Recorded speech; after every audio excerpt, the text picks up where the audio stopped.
और मेरे पूर्वज आदरणीय प्रोफेसर प्रकाश शुक्ल सर और मंच के सम्मुख करके सभी शिक्षकों और साथियों को मेरा धन्यवाद, मेरा प्रणाम।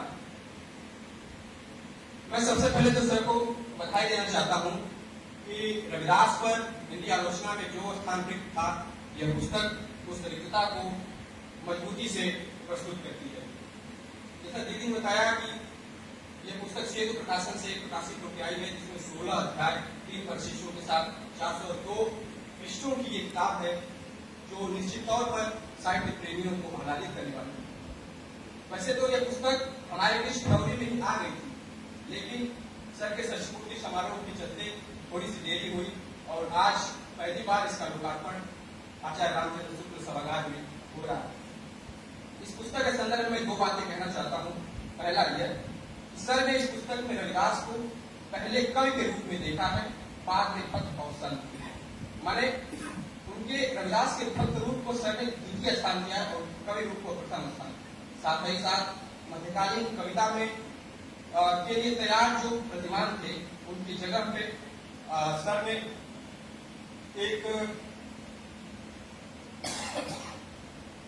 प्रतिमानों की जगह सर ने अपनी कविता में चुनौतियों को अधिक कर आलोचना के प्रतिमानों से रविदास को देखने का प्रयास किया।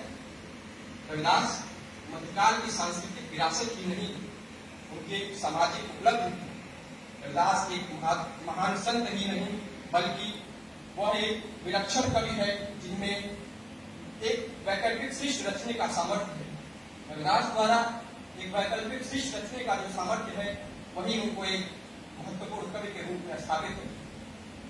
सर ने इस पुस्तक में रविदास के श्रम और समता पर बहुत जोर दिया। वो कहते हैं कि रविदास ऐसे कवि हैं जो अपने समय, अपने समाज की संस्कृति को, अपने समाज के व्यक्तियों की शिनाख्त करते हैं और उन्हें स्वाभिमान के साथ जीने के लिए प्रेरित करते हैं। रविदास की विशेषता है कि वो सत्संग में बार बार जाया करते, क्योंकि वह वहां जाके शिल्पक वर्ग को शिक्षित करें और उनको मुक्ति के रास्ते पर ला सके। रविदास का सत्संग कोई आध्यात्मिक बात नहीं है, बल्कि मुक्ति का साधन है, जो इसी कारण से हमारे सामने वह औपनिवेशिक आधुनिकता के दौर में देशज आधुनिकता के अग्रगामी कवि के रूप में दिखाई देते हैं। इस संदर्भ में कहें तो रविदास मानस संस्कृति के कवि। मैं दूसरी बात कहना चाहता हूँ कि सर ने इस पुस्तक में रविदास को सगुण से निर्गुण तक की यात्रा करता लिखा है। मैं सर का एक भूमिका से कोट करना चाहता हूँ इसी संदर्भ में। सर लिखते हैं कि रविदास आरंभ में सगुण की उपासक दिखाई देते हैं, लेकिन बढ़ती बीमारियों के कारण और ईश्वर की बढ़ती असहायता के लिए उन्हें झकझोर दिया और उन्हें लगा कि जो सगुण रूप मंदिर में बैठकर खुद ही मंदिर की रक्षा नहीं कर सकता, तो मनुष्य की रक्षा कैसे करेगा। इसी दबाव में वे निर्गुण निराकार सत्ता के पास गए, जिसकी वायरल छाया के सामने पूरी सभ्यता में घुटने टेक दिए। इसलिए 1475 के बाद के पद उनके निर्गुण ब्रह्मा के उपासना के पद दिखाई देते। निर्गुण सगुण के बरस निर्गुण की स्थापना का जो प्रयास किया गया है, वह इसलिए कि निर्गुण के यहाँ श्रेणीबद्धता नहीं, श्रमबद्धता है।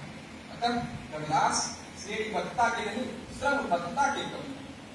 इसी आधार पर हम देखें तो रविदास शासन की जगह समानता पर जोर देते हैं, क्योंकि जो सगुण स्वरूप होता है वह शासन को पुष्ट करता है, और जो निर्गुण स्वरूप होता है वो समानता को पुष्ट करता है। इस तरह से हम देखें तो रविदास के यहाँ सत्संग, समानता, श्रम और नाम सत्ता, ये 4 रूप हैं जो रविदास को अपने समय में एक महत्वपूर्ण कवि के रूप में स्थापित करते हैं। आप लोगों ने सुना, बहुत बहुत धन्यवाद।